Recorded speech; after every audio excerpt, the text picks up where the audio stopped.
Barangay LS 97.1 Forever. Forever. Forever. Mga kwento ng pag-ibig, kwento ng pag-asa at mga kwento ng buhay dito sa Barangay Love Stories. Love Stories.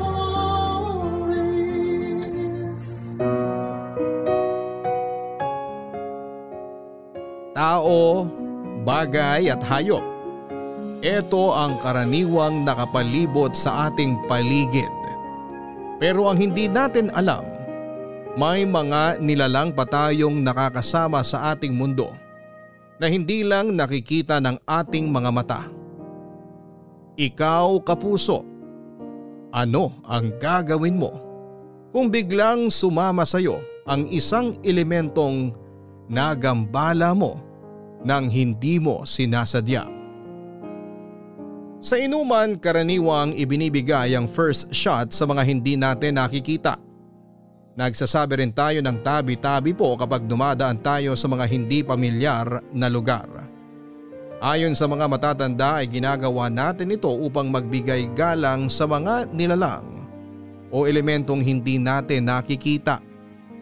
Ito ang isang bagay na hindi ginawa ng letter sender natin ngayong araw na tatawagin natin sa pangalang JD. Kasama ang kanyang grupo nang minsan silang bumisita sa isang abandonadong bahay. Ano kaya ang kinahinatnan ng kanilang panghihimasok sa isang tahimik na lugar? Ito ang dapat ninyong abangan dito sa mga kwento ng pag-ibig, buhay at pag-asa at minsan katatakutan sa Barangay Love Stories. Dear Papa Dudut, hello po sa inyong lahat, Papa Dudut, at sa lahat ng mga nakikinig sa Barangay Love Stories ngayong araw. At dahil nalalapit na naman ang undas ay sari-saring kwento na naman ng kababalaghan ang napapakinggan sa mga radyo at napapanood sa TV. Naisipan ko pong sumulat sa inyo para ibahagi naman ang isang nakakakilabot na pangyayari sa akin at sa mga kasamahan ko. Ilang taon nang nakakalipas. Tawagin niyo na lamang po ako sa pangalang JD. 27 years old at isa po akong IT specialist na nakatira dito sa Bulacan. Dati po akong vlogger. Sa pagsikat ng online vlogging sa Pilipinas ay naisipan ko rin noon na gumawa ng sarili kong channel. Naiinggit kasi ako dati, Papa Dudut, sa mga Pinoy vloggers na sumisikat at ngayon ay meron ng marangyang pamumuhay. Mahirap pasukin ang mundo ng online vlogging. Bago ka magsimula ay kinakailangan mo munang magkaroon ng mga gamit para rito. Noong nagsisimula pa lamang ako ay cellphone lang ang ginagamit kong pagkuha ng video. Bago nito ay kinakailangan mo ring mag-isip ng maayos na content na papatok sa mga viewers. Pagkatapos nito ay kailangan pang i-edit ang video at i-promote ito sa mga kakilala at kaibigan. Pero ang pinakamahirap na siguro sa lahat ay ang maghanap ng subscribers at ng viewers. Tandang-tanda ko pa na 10 lang ang views ng unang post ko noon at karamihan dito ay nanggaling pa sa mga kamag-anak ko. Ganon pa man ay hindi ako nawala ng pag-asa, Papa Dudut. Sari-saring videos ang ginagawa ko mula sa pranks, tutorials, reaction videos at maging gaming ay pinasok ko na rin. Kahit na umabot lang hanggang 500 views sa mga video ko noon ay nagpupursigi ako sa pag-upload ng iba't ibang klase ng mga content. Papa Dudut, mas lalo akong na-inspire nang makilala ko si Bea na isa sa mga masugid kong taga-subaybay. Isa siya sa mga palagi nag-iiwan ng mga comment at like sa mga videos ko. Nang malamang kong sa Bulacan rin siya nakatira ay naisipan naming mag-meet kung saan ay napag-usapan namin ang tungkol sa vlogging.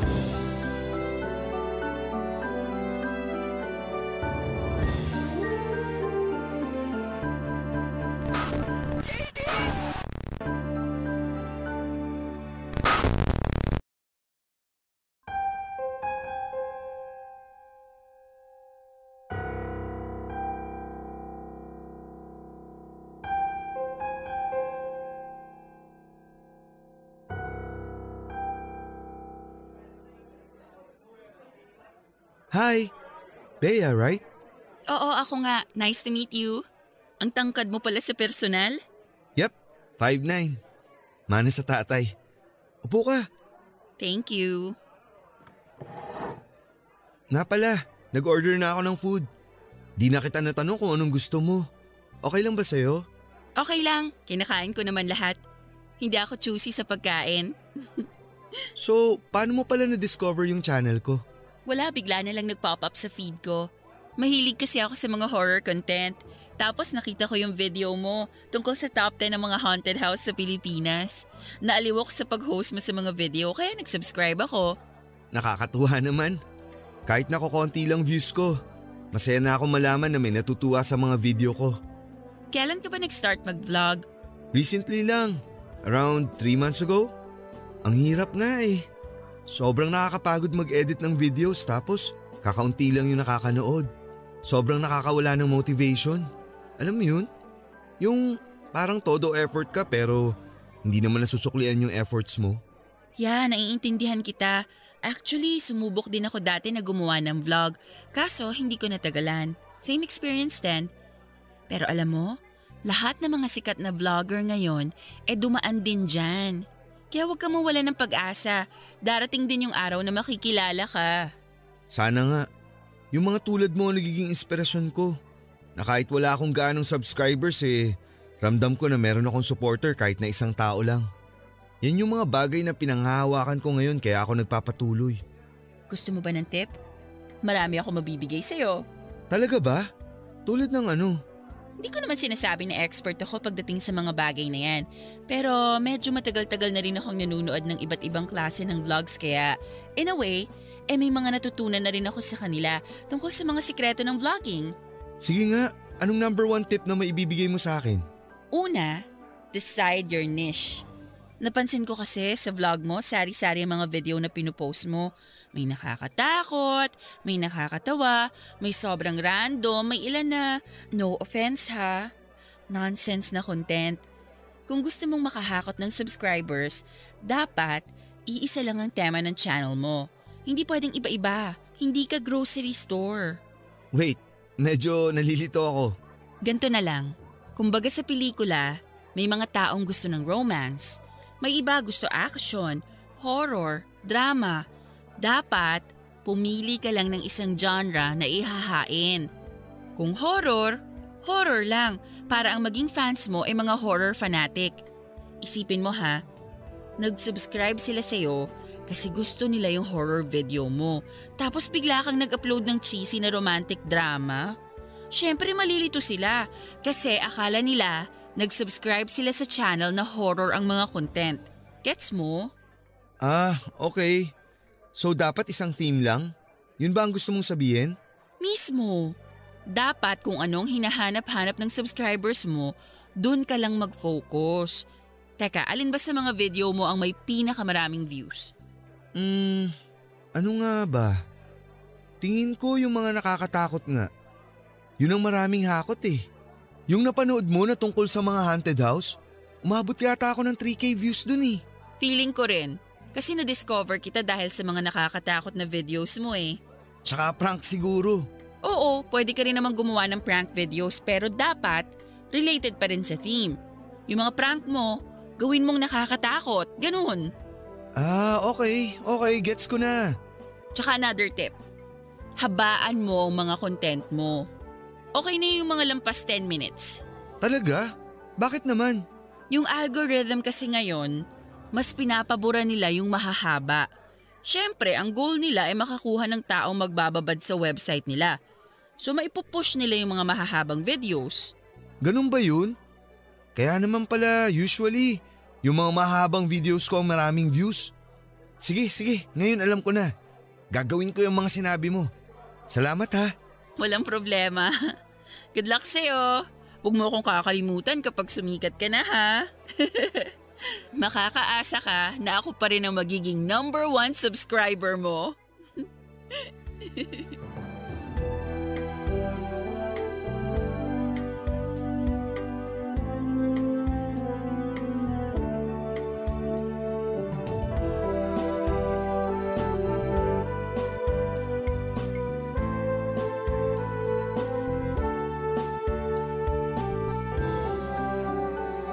Papadudot, sinunod ko ang mga tip na ibinigay sa akin ni Bea. Nag-focus lamang ako sa isang tema para sa mga video na ina-upload ko.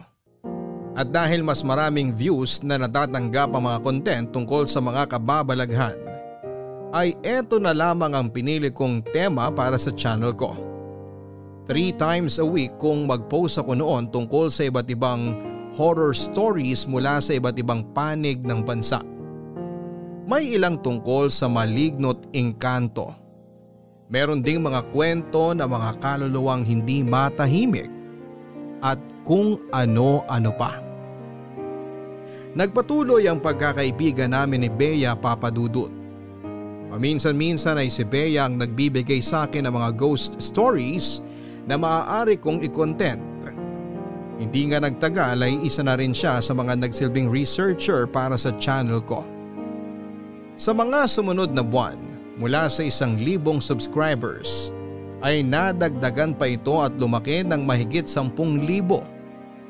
Pumatok sa panlasa ng mga manonood ang mga kwentong kababalaghan na ibinabahagi namin sa aming mga viewers.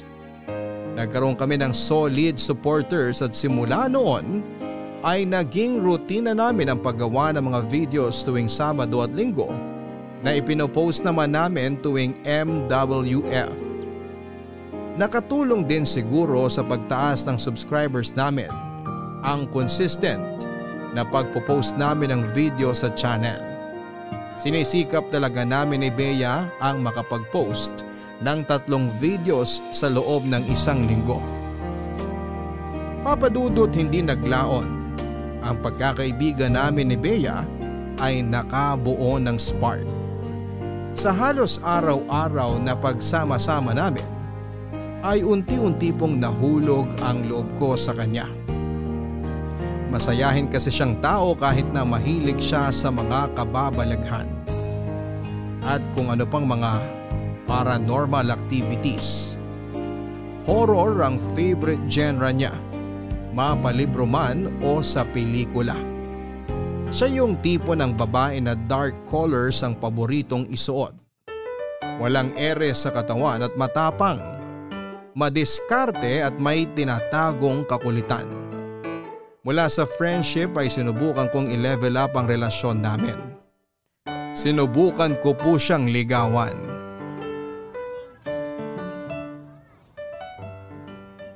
Pasensya ka na sa biglaang aya ah. Okay lang, wala rin naman akong ginagawa. Uy nga pala, congrats! Dumadami ng subscribers mo ah.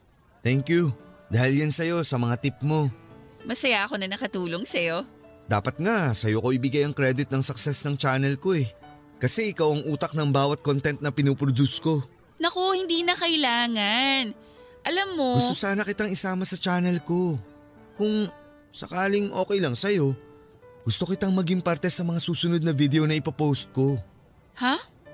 Anong ibig mong sabihin? Gusto kong makita ka ng subscribers ng channel ko. Ipapakilala kita bilang parte ng channel. Bilang co-host. Hala, bigla akong na-pressure. JD, hindi mo na kailangan gawin yan. Tsaka isa pa, hindi ako marunong humarap sa camera. Akong bahala sa'yo. Sa una, nakaka-intimidate nga pero kapag nasanay ka na, I promise, mawiwili ka rin. Pero ayoko maapektuhan yung channel mo dahil sa akin. Paano kung hindi nila ako magustuhan? Ikaw nga dahilan kung bakit unti-unting nakakakuha ng success yung channel eh.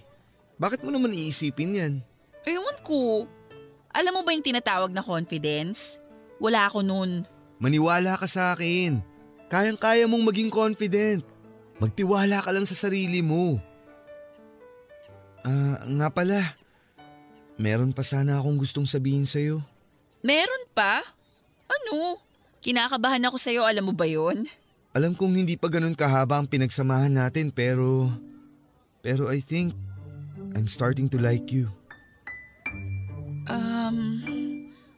Sorry. Hindi ko alam kung anong sasabihin ko eh. It's okay. Hindi mo naman kailangan ibalik sa akin kung anong nararamdaman ko sa'yo eh. Sorry, nagulat lang talaga ako sa sinabi mo. Pasensya na. Sorry kung nailang ka sa confession ko. Gusto ko lang naman na malaman mo kung anong feelings ko sa'yo. Ayoko na kasing sayangin yung opportunity na masabi ko sa'yo na gusto kita. Alam mo, sa totoo lang, may gusto rin ako sa'yo, JD. Ha? Talaga? Seryoso? Oo, pero ewan ko. Hindi ko lang ine-expect na aabot tayo sa ganito. Never pumasok sa isip ko na mapupunta tayo sa ganitong sitwasyon. I mean, 2 months ago, isa lang akong hamak na viewer ng channel mo tapos ngayon, well, hindi pa ako sure sa nararamdaman ko ngayon pero alam kong attracted din ako sa'yo. Hindi naman natin kailangan magmadali eh. Marami pa tayong araw na pagsasamahan at aantayin kita. Handa akong maghintay sa araw kung kailan sure ka na sa nararamdaman mo. Naiintindihan mo naman siguro ako, di ba? Ayoko nang magmadali sa pag-ibig. Yan ang number 1 na natutunan ko sa mga heartbreak ko. Mahirap magdesisyon ng maaga. Kasi yung mga mabilis ang desisyon na yan, usually yan ang pinagsisisihan natin sa huli. Huwag kang mag-alala. Never kitang mamadaliin sa mga desisyon mo. Salamat at naiintindihan mo ko. Ay, so, ayun na nga. Yun yung mga gusto kong sabihin sa'yo. Kaya kita niyaya dito. Since magkasama na tayo, sabay na tayong mag-dinner. Mabuti pa nga, bigla akong ginutom sa'yo eh. Parang gusto ko ng street food. Ah, may alam akong masarap na street food dito. Gusto mo puntahan natin? Meron bang malapit dito? Okay, ano pang hinihintay mo? Tara na! So, ito na ba yung magiging first date natin? Sabihin na lang natin na ang kumain ng street food ang ideal first date ko. Ayos!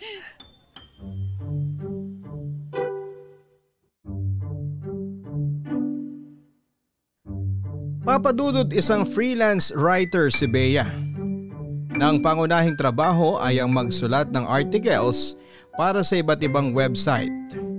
May sideline din siya kung saan ay binabayaran siya para magbigay ng detailed reviews hindi lang para sa mga Hollywood films, kundi pati na rin sa mga pelikulang ipinapalabas sa Pilipinas, sa South Korea at maging sa Thailand.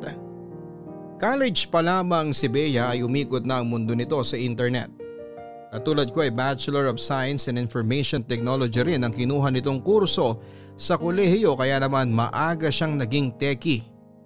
Pero ayon sa kanya ay passion na raw niya talaga ang pagsusulat simula pagkabata kaya eto na ang ipinagpatuloy niyang trabaho.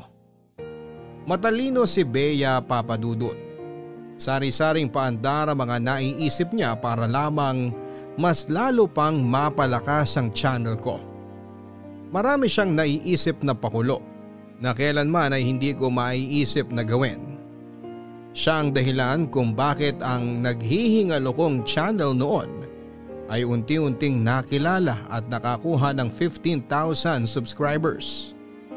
Nang mga panahong yon ay sinimulan ko na ring pagkakitaan ng mga content ko.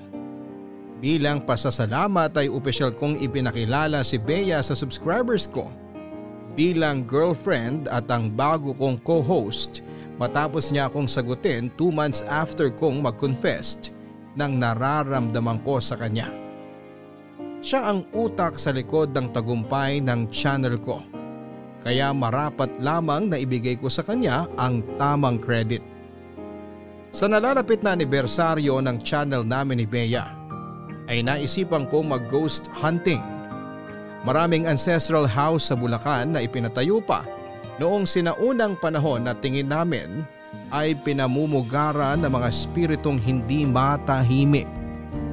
Ito ang napili naming gawing bilang anniversary content upang patunayan sa viewers namin na sa mundong ito ay may mga bagay pa rin tayong nai-experience na hindi kayang ipaliwanag ng siyensya.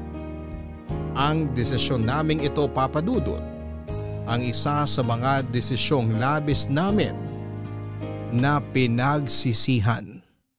Barangay Love Stories. Barangay Love Stories. Ang mga Kapuso shows mapapanood at mapapakinggan din abroad via GMA Pinoy TV, GMA Live TV at GMA News TV channels. Para mag-subscribe, visit www.gmapinoytv.com. Follow us at GMA Pinoy TV on Facebook, Twitter, Instagram, YouTube, Viber, and TikTok for the latest updates on Kapuso programs, artists, events, promos, and more. Salamat, Kapuso! Barangay Love Stories. Barangay Love Stories. Noong una ay 2 content talaga ang pinagpilian namin ni Bea Papadudut. Ito ay ang mag-ghost hunting o ang mag-live stream habang binabasa ang creepy horror stories na magmumula sa sarili naming fans. Pero mas nagustuhan ni Bea ang ideya na pumasok sa isang abandonadong bahay at maghanap ng kababalaghan. Mas nakakatakot daw yon at mas thrilling. Isa pa ay pwede naming hatiin ang video ng ilang parts na mas aabangan ng mga manonood. Isang ancestral house na malapit sa amin ang una naming pinuntahan. Isa ito sa mga pinakasikat na lumang bahay sa lugar namin na dinadayo ng mga turista. Kinailangan pa naming makipag-coordinate sa LGU para lamang makakuha kami ng permit na magagamit ang naturang bahay para sa video namin. Yun nga lang, noong napag-alaman nilang ghost hunting ang pakay namin, sa nasabing historical landmark ay hindi nila kami pinayagan. Dahil baka katakutan daw ito ng mga turista at maapektuhan ang turismo ng lugar. Bilang plan B ay dumayo pa kami sa ibang bayan para makahanap ng abandonadong bahay. Doon ay ipinakilala kami ng kaibigan ni Bea kay Lola Insiang, na caretaker ng lumang bahay na halos 20 years na raw na walang nakatira. Ipinatayo umano ang bahay matapos ang World War II at pagmamay-ari ito ng dating politiko. Sa ngayon ay wala nang tumatao rito dahil nag-migrate na sa ibang bansa ang kasalukuyang may-ari nito. Kapalit ng pera ay pumayag si Lola Insiang na gawin naming location ang bahay na kanyang binabantayan. Pero sa simula pa lamang ay sinabihan na niya kami na baka mabigulang kami sa plano naming ghost hunting dahil sa tarang buhay niya ay never pa raw siyang nakaramdam ng kababalaghan sa bahay na yon.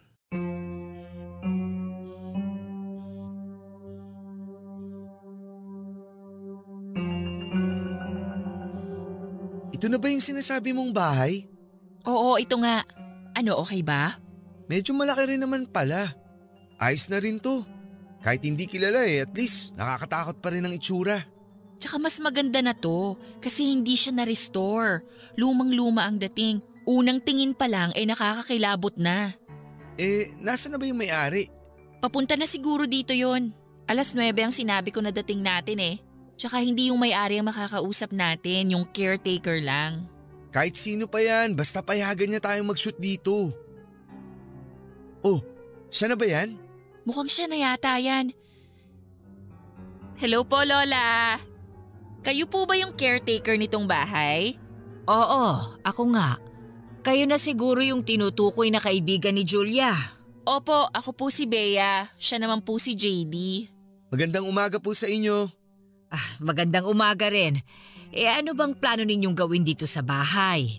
Gusto po sana naming gawing location to para sa shoot namin. Naghahanap po kasi kami ng luma at malaking bahay na pwedeng gamitin. Actually, muntik na nga po kami mag-give up kasi wala na kaming makitang bahay. Mabuti na lang at nakausap namin si Julia. Maniwala po kayo sa hindi. Marami na po kaming nilapitan na iba. Kaso nga lang ayaw ipagamit. Doon po sa amin maraming ang ancestral house pero sobrang dami naman po ng requirements kaya no choice na kami kundi dumayo na lang dito. Nabanggit nga sa akin ni Julia na bumiyahe pa raw kayo papunta rito. Kailan nyo ba planong gamitin yung bahay? Wala na kasi rito yung may-ari niyan. Matagal nang nasa ibang bansa. Kaya ako na lang ang naiwan dito na bantay. Sa totoo lang, wala na silang pakialam sa bahay na yan Kaya nga minsan, hindi ko na rin nililinisan. Mga next week po siguro kung papayagan nyo kami. Willing naman po kami magbayad. Tsaka kahit wag nyo na pong galawin. Mas maganda yung itsura niya ngayon para kitang wala na talagang nakatira. O sige, pero ipapaalam ko muna sa may-ari ha. Baka kasi pagalitan ako eh. Ano bang kukunan ninyo rito? Bakit ba gusto ninyo ng lumang bahay? May anniversary video po kasi kami nagagawin. Mag-ghost hunting sana kami kaya sana po pumayag yung may-ari. Ghost hunting? Wala namang multo dyan eh. Sa tagal ko nang nagbabantay dito, wala ni anino ng multo akong nakita sa pamamahay na yan. Okay lang po. Madali lang naman yung gawa ng paraan eh. Saan ba mapapanood yung video na yan? Sa TV ba? Hindi po. May channel po kami tungkol sa mga kababalaghan. Mapapanood nyo po to sa internet. Internet ba kamo? Ay naku, hindi ako marunong yan eh.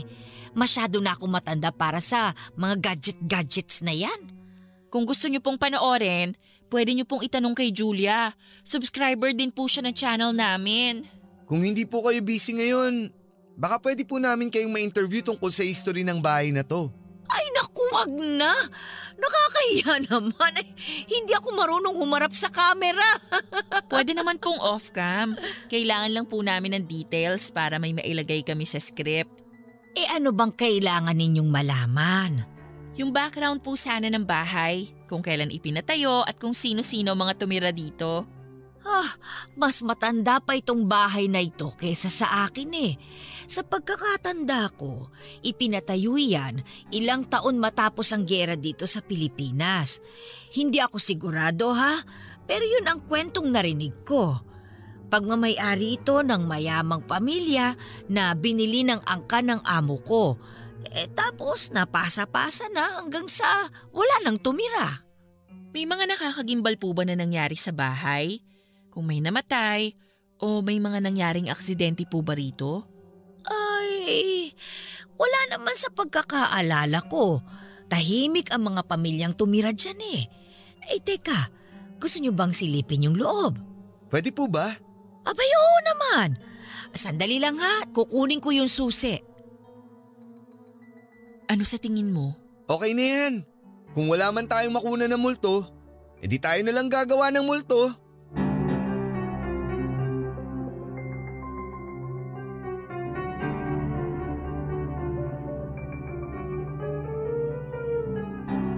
Papadudot, hindi naman problema sa amin kahit na wala kaming makunan sa kamera na multo.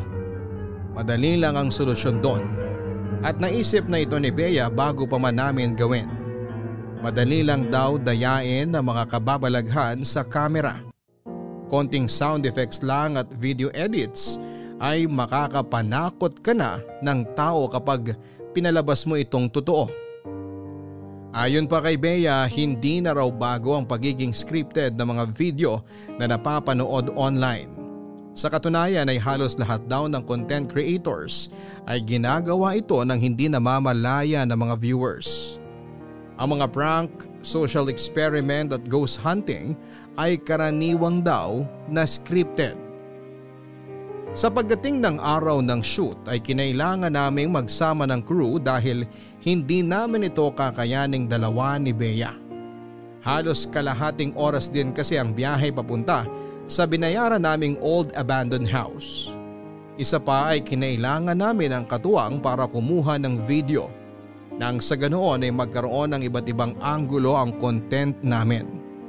Kinausap ko ang dalawa kong kaibigan na sina James at Mikoy upang magsilbing camera crew. Kailangan kasing may sariling camera na nakatutok sa akin at dapat ay meron ding kamerang nakatutok kay Bea. Nag-aya pa kami ng dalawang kasama.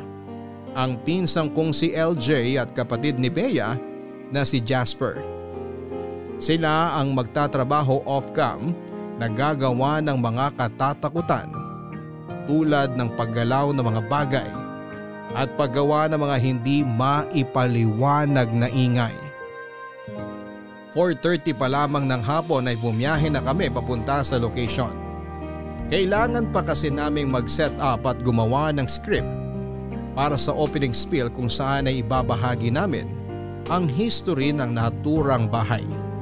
Dahil hindi naman gaanong nakakatakot ang kwento ng abandonadong bahay ay kami na mismo ang nag-imbento ng sarili nitong kwento. Pinalabas namin na may isang babaeng nagpatiwakal dito na simula noon ay nagmumulto na sa lugar dahilan upang iwan ito ng may-ari. Papadudot ibang-iba ang itsura ng bahay pagsapit ng dilim. Mas naging nakakatakot ito kumpara nung dinalaw namin ito sa kalagitnaan ng araw. Sira-sira na ang ibang parte nito. Kupas na rin ang orihinal nitong pintura. Kahit may caretaker ay maalikabok ang loob nito at puno ng sapot. Nakadagdag pa sa takot ang malaking puno ng akasya sa tabi nito na ayon kay Lola Insyang ay nakatayo na bago pa man mabuo ang bahay.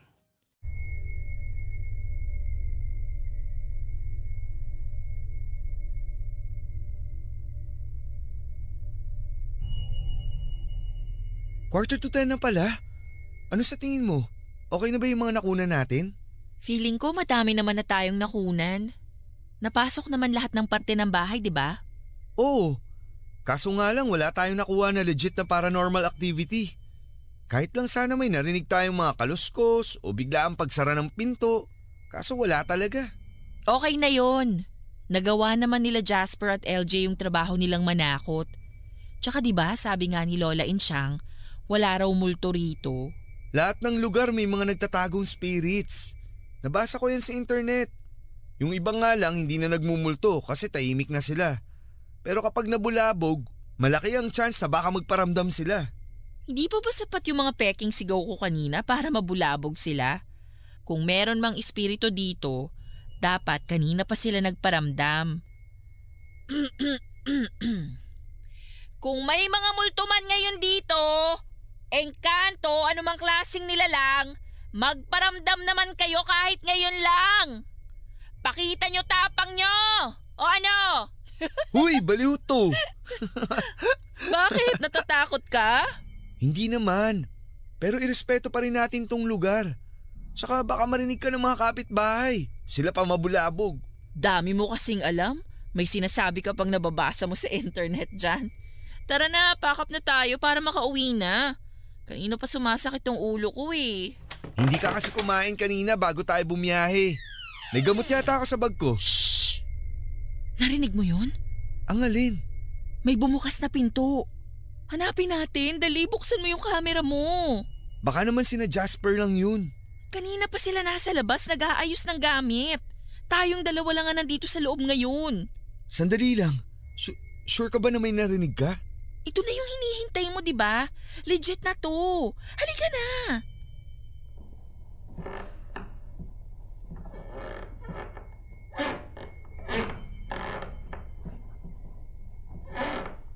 Ito na ata yung bumukas na pinto. Narinig ka namin! Kung sino ka man, kaya mo bang magparamdam ulit? JD, dyan ka lang ha. Kunan mo ko habang pumapasok sa loob. Bea, ano ka ba? Huwag kang maunang pumasok sa kwarto. JD! Bea! JD, tulungan mo ako! Okay ka lang? Hindi ko mabuksan tong pinto, JD! Sandali lang! JD! Sisipain ko tong pinto! Lumayo ka muna para hindi ka matamaan! JD! Bea! Ano nangyari? Bakit bigla na lang sumara yung pinto? May tao sa bintana. Ha? Itutok mo yung hawak mong camera sa likod ko. May nakatayo sa labas ng bintana. Saan? Mikoy! Ikaw ba yan? Jasper! Kung kayo man yan, hindi to nakakatuwa! Nakunan mo ba? Umalis na tayo! Bumibigat na yung pakiramdam ko. Pati ako biglang bumigat pakiramdam ko eh. Ha? Nawala na siya. Ha? Yung anino nawala na. Tara na!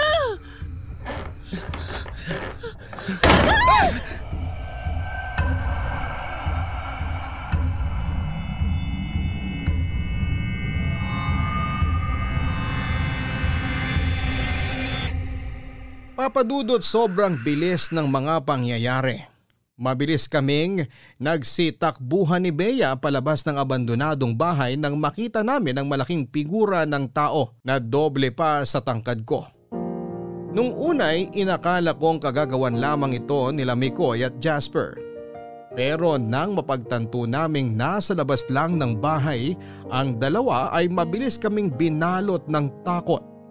Hanggang ngayon ay naaalala ko pa ang pakiramdam na naramdaman ko ng gabing yon. Nanlamig ang buong katawan ko. Nagsitaasan lahat ng balahibo ko. Bumigat din ang dibdib ko at bigla na lang sumakit ang aking ulo. Nang gabing yon ay plano pa sana naming kumuha ng ilang additional footage. Pero dahil sa nangyari agad na na-pack up ang shoot.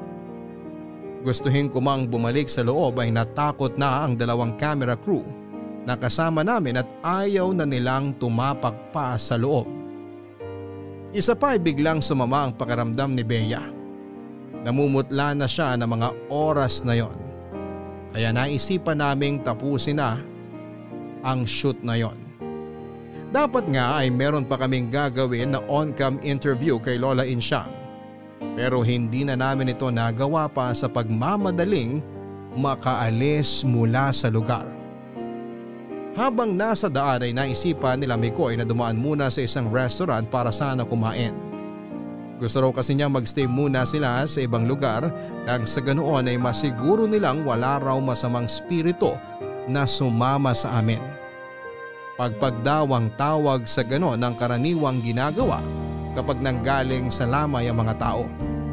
Dahil sobrang sama ng pakiramdam ni Bea ay hindi na kami sumamang dalawa. Mas mabilis na lamang kaming umuwi noon dahil ang priority ko ay ang kapakanan ng nobya ko. Pero Papadudot, simula ng araw na yon ay kapansin-pansin ang biglang pagbabago ng girlfriend kong si Bea. Papadudot, simula ng araw ng ghost hunting namin sa abandonadong bahay ay nagsimulang magkaroon ng lagnat si Bea. At ilang araw ding hindi nakasama sa mga vlog ko. Matapos nito ay halos gabi-gabi umano siyang sinusumpong ng pagsakit ng ulo. Hirap din siyang makatulog sa gabi at pakiramdam niya ay palaging may nakatingin sa kanya. Dahil sa mga pangyayaring ito ay naging irritable siya at palaging wala sa mood, hindi tulad dati na siya pa ang nag-aaya na gumawa kami ng mga videos. Naisip ko na baka pagod lang si Bea kaya pinagpahinga ko na muna siya ng ilang araw. Pansamantala siyang tumigil sa pagiging parte ng channel ko at hinayaan ko na muna siyang gawin ang mga bagay na makabubuti sa kanyang kalagayan. Habang wala si Bea ay sinimulan kong i-edit ang mga video footage na kinuna namin sa lumang bahay. Habang pinapanood ng clips ay may kakaibang bagay akong napansin sa mga video na hindi namin nakita noong nasa naturang lugar pa kami. May isang malaking anino na nakabuntot kay Bea. Hindi lang ito isang beses na nakunan sa camera kundi halos lahat ng frame na kasama siya ay nandun din ang malaking anino. Agad kong tinawagan si James at Mikoy na nagsilbing cameramen upang tanungin kung napansin din ba nila ang anino noong nasa abandonadong bahay pa kami. Katulad ko, Papadudot, ay nagulat din sila sa mga nakita nila. Nagdalawang isip ako kung ipapaalam ko kay Bea ang nakita ko. Baka kasi makadagdag pa ito sa stress niya kaya minabuti kong itago na muna ito mula sa kanya habang tinatapos kong i-edit ang vlog namin. Lumipas sa mga araw at dumating din ang anibersaryo ng channel namin. Pagkapost ko ng aming video na hinati ko sa 3 parte ay agad itong dinubog ng mga subscribers namin at ilang casual fans. Wala pang 24 oras ay nakakuha agad ito ng 30,000 views. Para sa iba ay maaaring malit ang bagay na yon. Pero para sa akin, isa na itong malaking achievement. Hindi sikat ang channel namin pero kung puputok tong video series namin ay siguradong makikilala kami ng husto. Marami na ang naintriga sa video namin dahil ginawa kong highlight ang hindi maipaliwanag na aninong sumunod kay Bea. Matapos ipalabas ang first part ay mas dumami pa ang bilang ng mga subscribers namin. Papadudot, bago pa man mapanood ni Bea ang video ay pumunta ako sa kanila upang ipaalam ang mga nakita ko sa video. Nagulat na lamang ako sa mga inamin niya sa akin.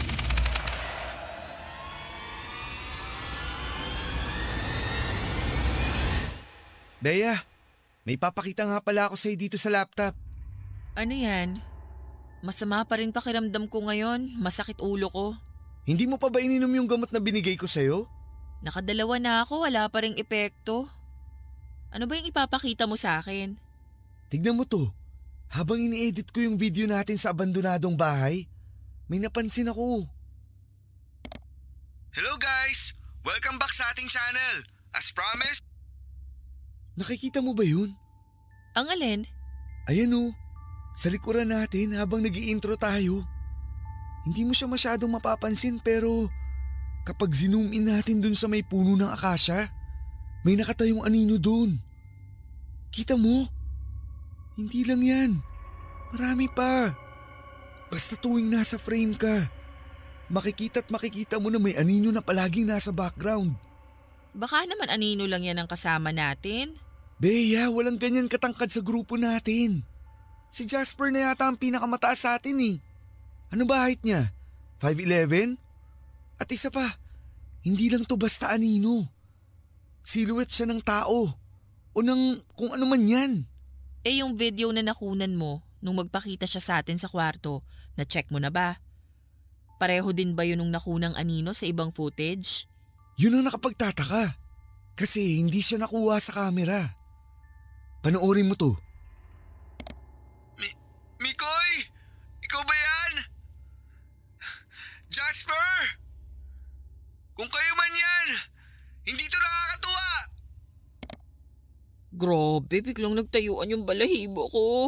Excited na akong ipakita to sa subscribers natin. Tsak nahahakot to ng maraming views. JD, paano kung sinundan tayo ng anino dyan sa video? Ha? Anong ibig mo sabihin na sinundan? Napansin ko kasi nitong mga nakaraang araw na parang palaging may nakasunod sa akin. Alam mo yung feeling na mag-isa ka naman pero may nararamdaman ka na parang may kasama kang iba? Ano yun?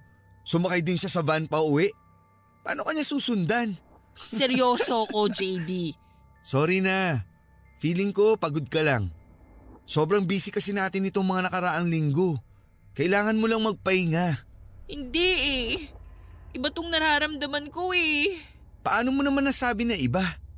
Simula nung umalis tayo sa bahay na yon, hindi na nawala tong sakit ng ulo ko. Hirap din akong makatulog tuwing gabi. Palagi akong dinadalaw ng masasamang panaginip. Sa maniwala ka't sa hindi. Pero sa tingin ko, may kinalaman tong nangyayari sa akin sa nagpakita sa ating dalawa nung gabing yon. Simula nung gabing yon, hindi na nawala tong bigat sa dibdib ko. Stress lang yan. Alam mo kung anong kailangan mo? Pahinga. Gusto mo dito na muna ako matulog? Para naman masamahan kita. Wag na. Mag-i-edit ka pa ng videos. Baka maabala pa kita. Hindi ka naman nakakaabala sa akin. Siyempre priority ko pa rin ang safety mo. Sige na. Tuloy mo na yung ginagawa mo. Magpapahinga na ako. Kailangan ko na talaga ng tulog. O sige, dito lang ako habang umiidlip ka. Wag na, umuwi ka na. Teka, galit ka ba? Hindi ako galit. Nakakatampo lang na hindi mo sineseryoso yung nararamdaman ko. Bea, hindi naman sa ganun. Naniniwala naman ako sa'yo eh, pero… Ang sabi ko, umuwi ka na. Kulit mo naman eh. Bea naman!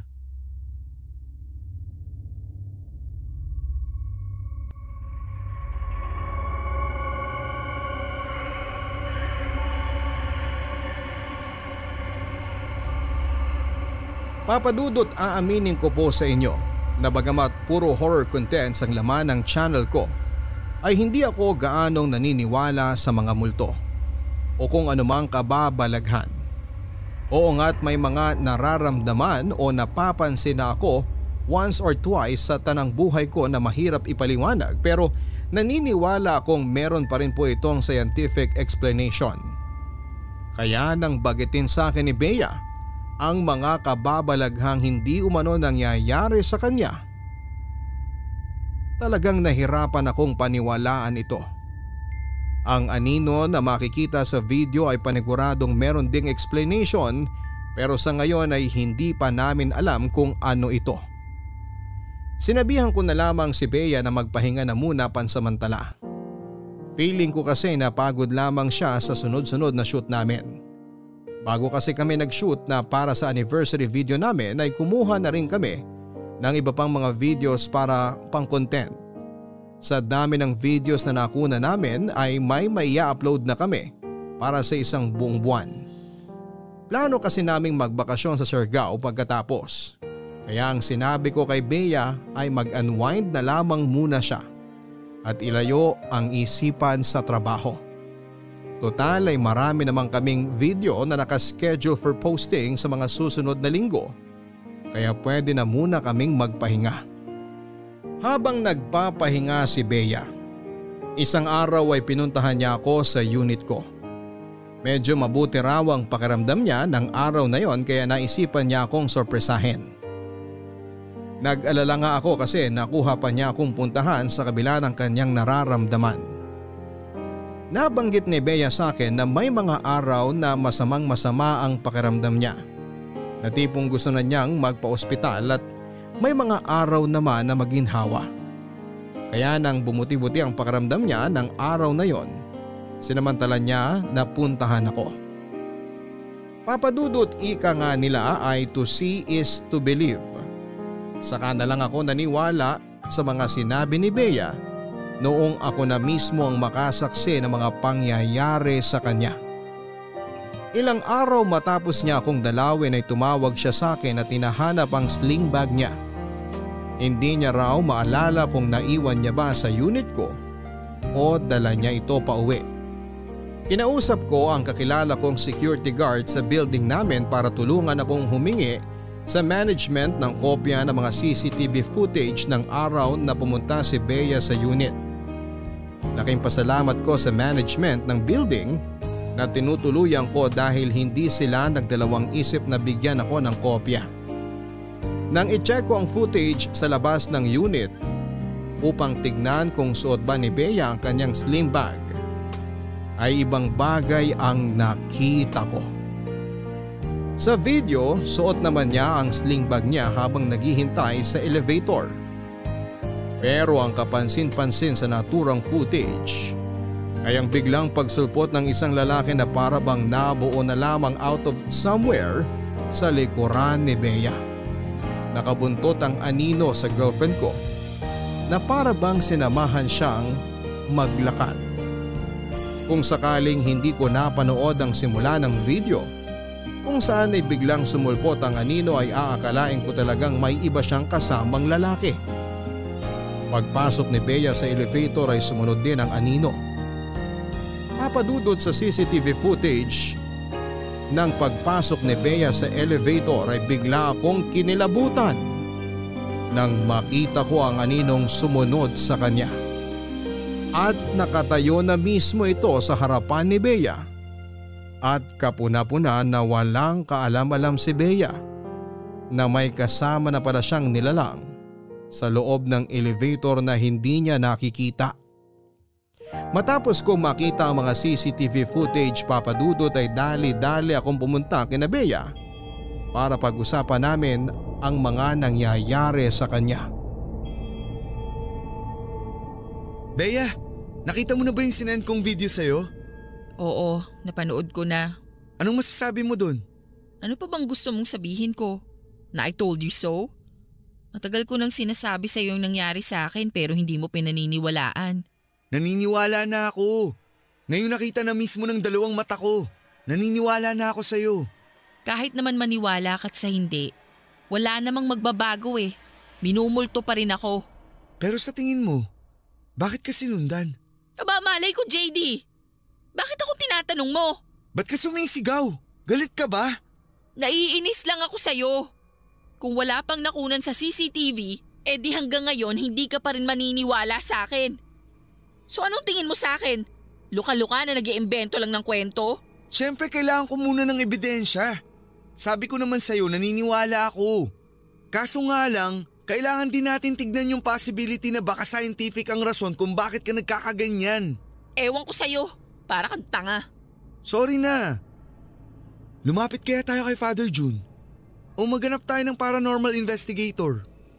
Pwede tong follow-up video sa ghost hunting natin. JD naman.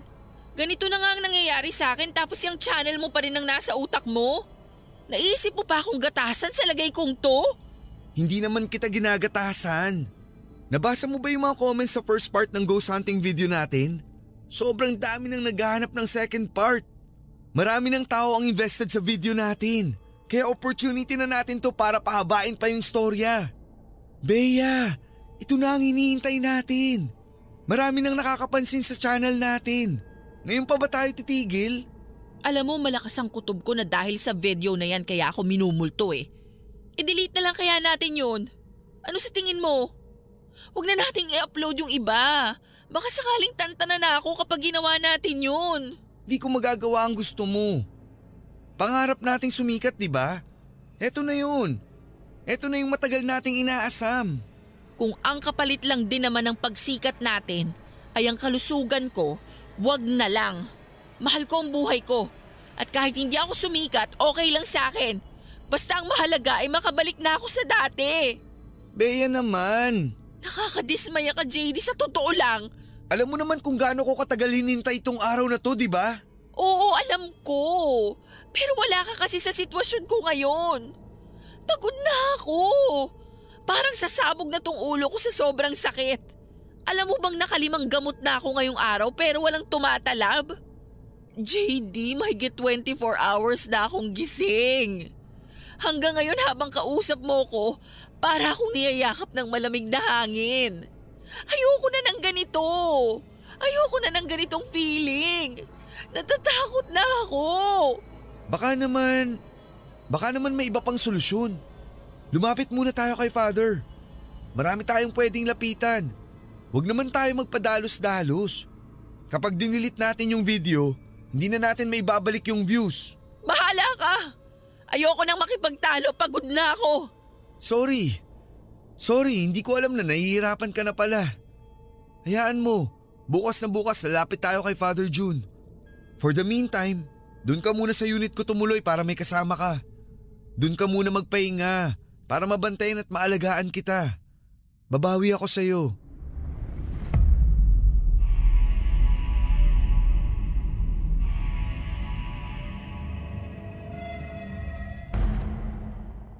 Papadudot hinikayat ko si Bea na pansamantala munang tumira sa unit ko.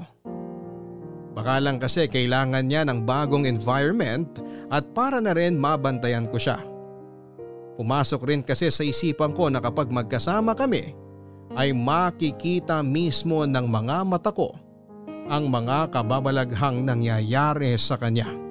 Maaari ako mag-set up ng camera sa loob ng unit ko upang makuna ng mga pangyayari na pwede naming i-upload sa channel para sa mas mataas na mga views. Ayaw man noong una ay pumayag pa rin si Bea sa plano ko. Kailangan daw kasi niya na makakasama lalo na't hindi na niya kaya ang mga nangyayari sa kanya. Gabi-gabi na lang daw siyang dinadalaw ng masasamang panaginip. May mga pagkakataon ding bigla-bigla na lang siyang nawawala ng gamit o di kaya'y nanlalamig na lang siya nang wala namang kadahilanan. Ang kwento pa niya sa akin ay parabang nababaliw na siya dahil hindi niya alam kung ano na ang paniniwalaan niya. Kung binumulto ba siya o may dinaramdam lang siyang sakit. Sa huli ay nalaman namin ang katotohanan ng pansamantala kaming nagsama ni Bea sa iisang bubong. Nagkaroon nga rin ng kaunting tampo sa akin si Bea nang hindi ko sinunod ang gusto nito na i-delete na lamang ang anniversary video sa channel namin. Nasasayangan kasi ako sa nagastos namin pati na rin sa mga effort na ibinuhos namin para sa content na yon. Isa pa ay maganda ang naging reaksyon ng mga viewers sa part 1 ng video at patuloy pa ang pagtaas ng subscribers count namin. Sa katunayan ay marami na noong nag-aabang sa mga susunod na parte ng video. Dahil sa hindi inaasahang success ng anniversary video namin, ay naisip kong gawing part 4 yung hiningi kong CCTV footage ni Bea sa labas ng unit ko at yung sa loob ng elevator. Magandang addition yon para mas lumaki ang fanbase naming dalawa. Barangay Love Stories. Barangay Love Stories. Ang mga Kapuso shows mapapanood at mapapakinggan din abroad via GMA Pinoy TV, GMA Live TV at GMA News TV channels. Para mag-subscribe, visit www.gmapinoytv.com. Follow us also at GMA Pinoy TV on Facebook, Twitter, Instagram, YouTube, Viber, and TikTok for the latest updates on Kapuso programs, artists, events, promos, and more. Salamat, Kapuso! Barangay Love Stories. Barangay Love Stories. Papa Dudut, alam kong labag sa kalooban ni Bea na i-document ko ang mga nangyayari sa kanya. At kahit pa binigyan niya ako ng go signal ay dama ko na hindi siya pabor na ginagatasan ko ang kanyang sitwasyon.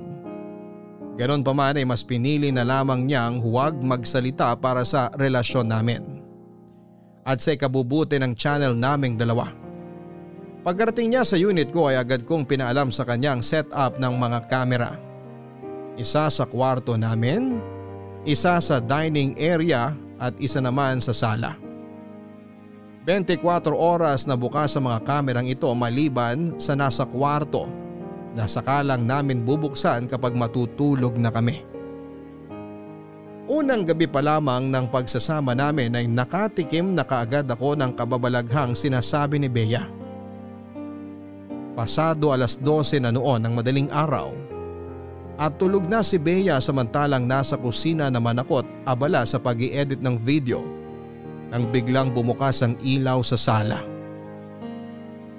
Wala lang naman ito para sa akin dahil baka nagka-short circuit lamang ito o kung anuman.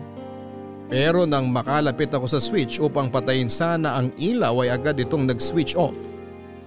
Dinig na dinig ko pa ang pagpitik ng switch sa mismong harapan ko. Doon ay nakaramdam na ako kaagad ng kilabot dahil nakita ko mismo ng mga mata ko ang pagbaba ng switch kahit na hindi ko pa ito nagagalaw. Mas lumakas ang takot na nararamdaman ko nang bigla ring namatay ang ilaw sa kusina. Dali-dali akong tumakbo sa kwarto upang gisingin si Bea.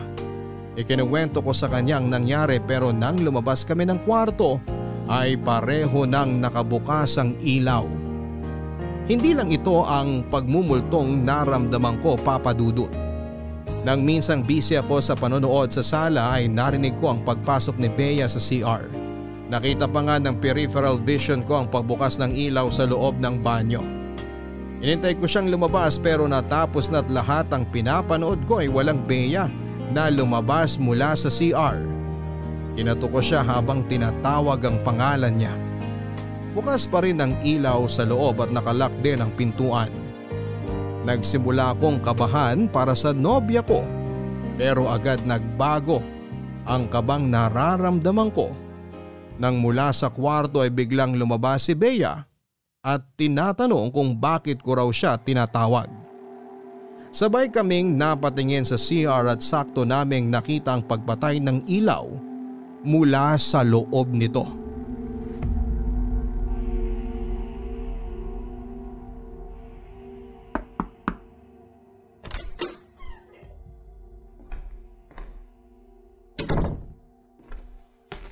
Bea, eto. Ipinagluto kita ng breakfast. Kumusta ka na?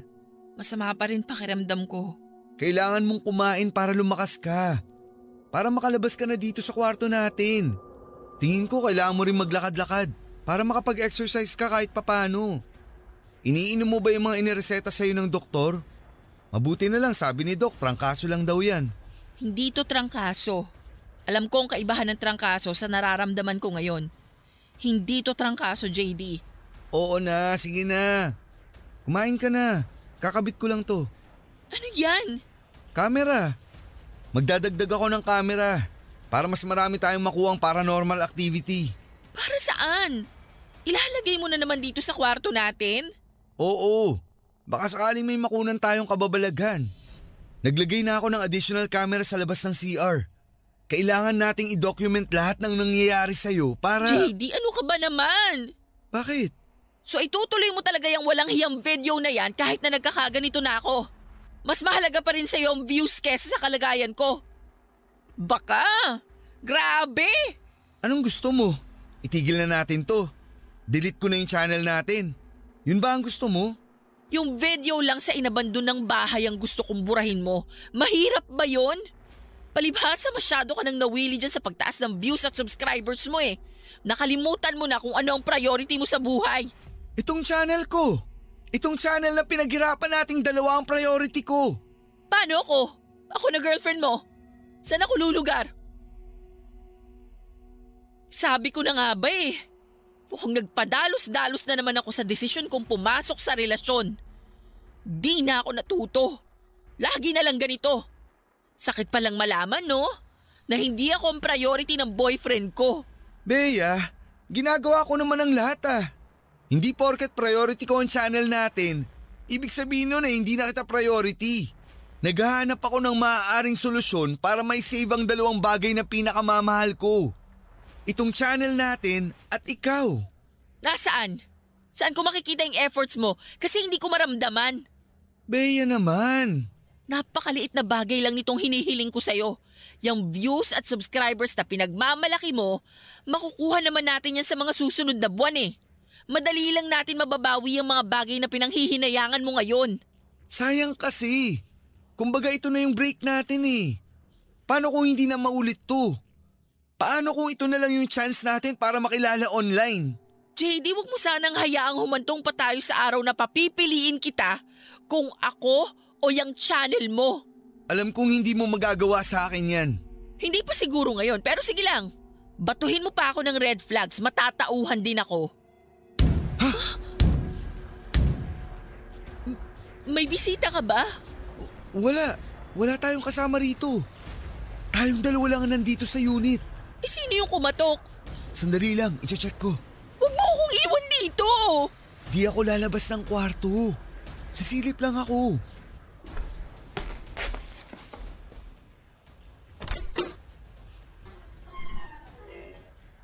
May tao ba dyan? Hello? Sino ka ba? Pwede ba? Tantanan mo na kami? Ano? May tao ba? Sa tingin ko, kailangan na talaga nating magpatulong sa paranormal expert.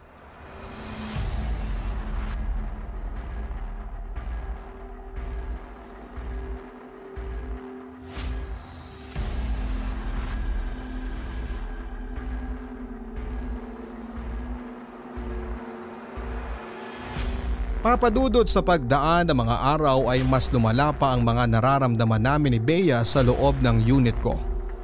Nagsimulang pumalya mga appliances kahit na brand new naman ang ilan sa mga dito. Sinubukan naming ipakita sa electrician ang linya namin ng kuryente at ayon sa tumingin ay wala naman daw itong problema. Napapadalas din ang mga naririnig naming kalabog at mga yabag, lalo na tuwing sumasapit ang madaling araw. Sa pagkakataong yon ay wala na akong pakialam sa mga nakaset up na camera. Itinigil ko na rin ang pagkuha ng video sa aming sarili dahil wala naman itong nahahagip na kababalaghan. Mas natakot na ako para sa kalagayan naming dalawa ni Bea, lalo na't naapektuhan na kaming pareho. Hindi lang physically pati na rin mentally. Ilang beses habang nasa harapan ako ng computer ko ng 10 oras ng gabi sa loob ng aming kwarto ay may napansin akong tila ba anino ng tao sa labas ng bintana namin. Nakapatay na noon ang mga ilaw papadudot at tanging ilaw na lamang ng monitor ng computer ko ang nakabukas. Hindi ko alam kung pagod lang ang mga mata ko o dahil puyat ako kaya kung ano-ano na lamang ang pumapasok sa isipan ko noon. Pero ilang segundo ko ring pinagmasdan ang hugis ng tao na anino sa bintana na parabang nakatingin sa akin. Hindi naman ito gumagalaw kaya inakala kong anino lamang ito ng puno o baka poste sa labas. Dahil hindi na ako makapag-concentrate sa ginagawa ko sa kakaisip kung anino lang ba talaga ang nasa bintana ay tumayo ako upang lapitan ito. Pero hindi pa man ako nakakalapit ay biglang umalis ang anino na parang natakot. Halos mapaupo ako sa sobrang gulat. Nanginig ang buong kalamnan ko at tumayo ang lahat ng balahibo ko sa katawan. Sa buong oras na busy ako sa computer ko ay hindi ko alam na may nanonood pala sa akin. Ang masaklap pa nito ay nasa second floor ang unit ko. Ang naging last straw na siguro upang matauhan ako sa mga pangyayari ay yung muntik na akong binangungot. Tanghaling tapat noon, Papa Dudut, nang makaidlip ako sa sala. Nasa loob naman ng kwarto si Bea at nagpapahinga. Nagising akong tagaktak ng pawis pero hindi ko maigalaw ang katawan ko. Pagdilat ko ay naaninag ng mga mata ko ang isang malaking anino sa paanan ko. Alam kong gising na ang diwa ko noon pero para bang nasa loob pa rin ako ng isang panaginip. Pilit kong ginagalaw ang katawan ko pero hindi ko magawa. Biglang nanakip ang dibdib ko. Sinubukan kong pumikit ulit at nagusal ng maikling dasal. Doon ay unti-unting gumaan ang pakiramdam ko at tuluyan na akong nagising sa pagkakatulog. Matapos ang pangyayaring yon, ay pareho naming napagdesisyonan ni Bea na lumapit na talaga sa isang paranormal expert. At hindi na namin ito pinagpaliban pa. Nakahanap kami ni Bea online ng paranormal expert na mahihinga ng tulong. Si Julius. Ikinuwento namin sa kanya ang mga pangyayari sa amin ni Bea. Mula sa pagsama ng pakiramdam ni Bea, sa mga kababalaghan na nararanasan namin sa loob ng unit ko, hanggang sa anino na patuloy na sumusunod sa aming dalawa. Tinawagan na rin namin si Lola Insyang para ikwento sa kanyang lahat at magpaalam na rin na muling makapasok sa bahay. Gusto kasi ni Julius na makapasok sa loob ng abandonadong bahay para mas maramdaman ang lugar. Sa pag-iikot ko sa loob nitong abandonadong bahay, wala naman akong naramdamang bad energy. Sa katunayan, puro mga naiwang vibrations lang na mga dating nakatira rito naramdaman ko sa bahay na to. Ang mga tao kasi, may mga energy silang naipapasa sa mga bagay, sa mga gamit, pati na sa mga parte ng bahay. Positive man ito o negative. Karaniwan, sa bad vibrations kumakapit ang bad spirit. So ibig niyo po bang sabihin, wala kayong nakitang multo sa loob ng bahay? Sabi ko naman talaga sa inyo noong una pa lang na wala namang nagmumulto rito, hindi ba? Sinisi niyo pa nga itong bahay sa mga nangyayari sa inyo Pero paano niyo po maipapaliwanag yung nangyayari ngayon kay Bea? Ako mismo, nakita at naranasan ko na rin yung pagmumultong sinasabi niya. Hindi multo ang sumusunod kay Bea, kundi isang elemento. Ano pong elemento? Tulad ng mga kapre o duwende, ganun ba yung sinasabi ninyo? Kaya ako kayo tinawag dito sa labas ng bahay ngayon dahil dito ko ipapaliwanag ang nangyayari sa iyo. Wala sa loob ng bahay ang gumugulo sa inyo, kundi nandito siya sa labas. Sa mismong puno ng akasya na nasa tabi natin. Dito siya nakatira, sa punong ito. Imposible naman yata yung sinasabi mo. Simula pagkabata ko, dyan sa puno ng akasya na yan kami naglalaro. Wala naman kaming kapring nakikita na nakatira dyan nag-iimbento ka naman yata. Harmless lang naman kasi ang mga elementong nakatira sa mga puno. Usually, sila mga bantay ng kalikasan. Katulad doon ng sinabi nyo, bata pa lang kayo naglalaro na kayo rito, hindi ba? Ibig sabihin nun, kilala na kayo. Alam nilang wala kayong masamang idudulot sa binabantayan nilang lugar. Pero sa kaso nila Bea at JD, dayo lang sila. Ngayon lang sila nakita ng nagbabantay dito. Teka sandali, nalilito ako Hindi naman tong puno ang sadya namin nun Itong bahay ang pinasok namin. Pero hindi ba bago kayo pumarito, tahimik ang lugar na ito? Wala nang nakatira rito, wala nang pumaparito, wala nang tumatao. Kaya nung bigla kayong sumulpot sa tahimik na lugar na to, nabulabog sila. Binulabog niyo sila. May tanong ako, bago kayo nagsimula sa ghost hunting niyo, nag-alay ba kayo ng dasal? Humingi ba kayo ng permiso hindi lang sa nagmamay-ari ng bahay, kundi maging sa mga hindi natin nakikitang elemento na nakatira rito? Hindi eh. Ginulo niyo sila. Ganon ang nangyari. Ngayon, ibinabalik lang nila sa inyo kung anong ginawa niyo sa kanila. So paano natin mapapahinto to? Kailangan ba naming humingi ng tawad o kung anuman? Ako nang bahala dyan. Mag-aalay ako ng dasal para sa nagambala niyo at susubukan kong kausapin na tumigil na ito sa ginagawa sa inyo. Please lang po, pakisabi naman na tama na ho. Nakuha na namin ang punto niya. Hindi na ulit kami manggugulo sa mga lugar ng walang pasabi. Yung videos na kinuna namin dito, buburahin na rin namin. Diba, JD? Oo. Buburahin na namin lahat.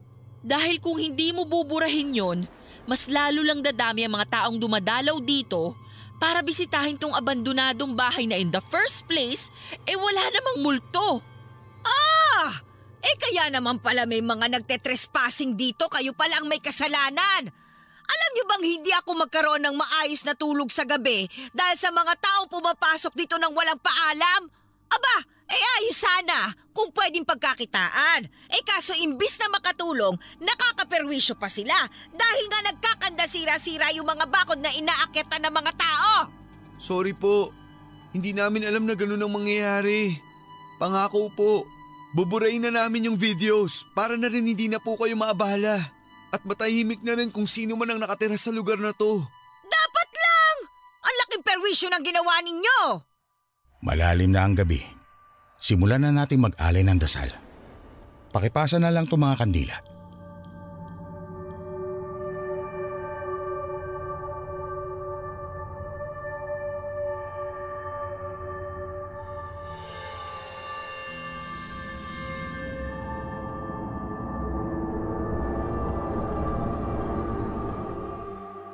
Isang dasal ang inalay ni Julio sa puno ng akasya kung saan umano nakatira ang nilalang na gumambala sa amin ni Bea. Ito ang isang bagay na hindi raw naming ginawa bago at pagkatapos naming pasukin ang abandonadong bahay. May ilang ritual ding ginawa si Julius upang masigurong hindi na kami masundan pa na kung sino man ang nagparamdam sa amin sa sari-sarili naming bahay. Pagkatapos nito, Papa Dudut, ay wala na kaming naramdamang kababalaghan o anumang bagay na hindi pangkaraniwan. Katulad ng pinangako ko ay binara ko na lamang po ang video namin at nag-decide na rin kami na huwag nang ipagpatuloy ang mga video series namin patungkol sa nangyaring ghost hunting dahil ayon kay Lola Insyang ay halos araw-araw na raw siyang sumasaway ng mga dumadayo sa naturang bahay para i-check kung totoo ba ang nasa video namin. Maraming taon na po simula na mangyari ang hindi namin malilimutang karanasan sa buhay namin. Matapos ang insidente, unti-unting nanamlay ang channel ko hanggang sa maisipan ko na pong ihinto ito at i-delete. Ibinenta ko na rin halos ang lahat ng naipundar kong gamit tulad ng mga camera, mic at kung ano-ano pa. Kasabay ng pagkamatay ng channel ko ay ang pagkawala na rin ang relasyon namin ni Bea. Mutual decision naman po ang nangyaring hiwalayan sa pagitan naming dalawa. In the first place ay ang channel lamang naman namin ang nagbubuklod sa aming dalawa. At nang mawala ito ay unti-unti na rin nawala ang koneksyon namin sa isa't isa ni Bea. Ngayon ay nagtatrabaho na po ako sa BPO industry bilang isang IT specialist. Masaya na po ang buhay ko ngayon kasama ang bagong girlfriend ko na si Eileen. 2 years na po kaming magkarelasyon at sa tingin ko ay siya na ang makakasama ko habang buhay. Gayunpaman, ay mananatili pa rin sa puso't isipan ko ang mga aral na natutunan ko kasama si Bea. Hindi lang tayo ang nakatira sa mundong ito. Nakikita man natin sila o hindi ay lagi nating tatandaan na kailangan pa rin nating irespeto ang katahimikan ng bawat isa kung ayaw nating tayo mismo ang bulabugi nito. Hanggang dito na lamang po ang sulat ko, Papa Dudut, at maraming salamat po and God bless. Ang inyong forever kapuso at kabarangay, JD. Respeto. Ito ang isa sa mga pinakamahalagang ugali na kailangan nating ibigay. Hindi lang sa mga tao kundi pati na rin sa lahat ng bagay. Ayon nga sa kasabihan, huwag mong gagawin sa iba ang mga bagay na ayaw mong gawin sa iyo ng iba. Lagi nating tatandaan na mapakababalaghan man o hindi, huwag tayong magdadalawang isip na lumapit sa Panginoon. Magdasal tayo at humingi ng gabay dahil sa bawat problema na dumarating sa ating buhay, prayers ang isa sa mga mabisang sagot. Hanggang sa muli, ako po si Papa Dudut sa mga kwento ng pag-ibig, buhay at pag-asa dito sa Barangay Love Stories number 1. Mga kwento ng pag-ibig, kwento ng pag-asa at mga kwento ng buhay dito sa Barangay Love Stories. Love Stories. Forever!